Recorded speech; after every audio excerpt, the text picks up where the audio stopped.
Medase ene wadaje sa ohwe Premotobre Kasee Adom TV so afei so live ewo Facebook ene Instagram Adom TV unya bihwe wo hono mo a o like a wajenche no fato ase na afei so share ema ye na obi so enya bihwe glaucoma ene cataract ye yade a aya eyete a etumi esi enipa binom ene so na wo kire so manfo wo Asante-Mampong a wo ye akuafo no de sa yade ha won pa ewum se da rubo ekoso na so kamia yose woma wani enkwada rubo no ho ye entwe won ho emfiri so enti Dr. Bernard Agri ensema woka edefa ho ni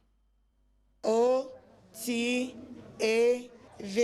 Edipa pina ene behia ye ombehwe mu ani emofra enso eka ho bi pa apomudinfo a efi vision for all ebaya ombeboa ye emadwumadie no ewie peye Dr. Bernard Agri editor dwase akuafo dodo na wo hwe omo no eni yade a na wo moso eye cataract anafe glaucoma editor dwase akuafo dodo na no empe ayaresabia kɔ ewo moni no ho ye ba na ye ngu cataract cases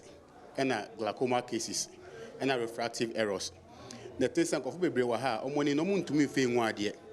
na nche so mko hospital no menim say bia ye sika seminti omuntumi ede omuntumi nko ba eba ha yetumi correct more than 50 refractive errors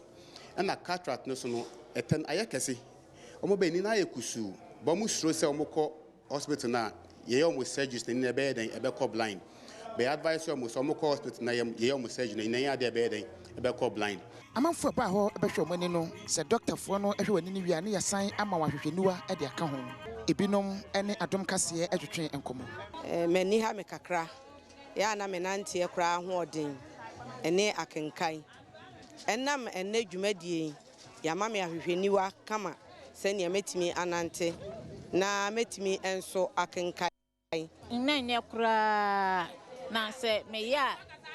jise me de mansa pepa manim sei eye we sana me de ehuna ade a me ye no sana ye me na mesem ne me de beba me de ba ya me share express de me hunu se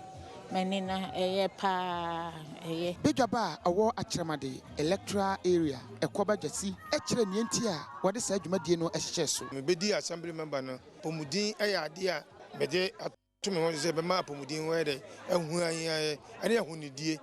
nti no afatumi ho so se brano nyina no me manfo ebe ka bom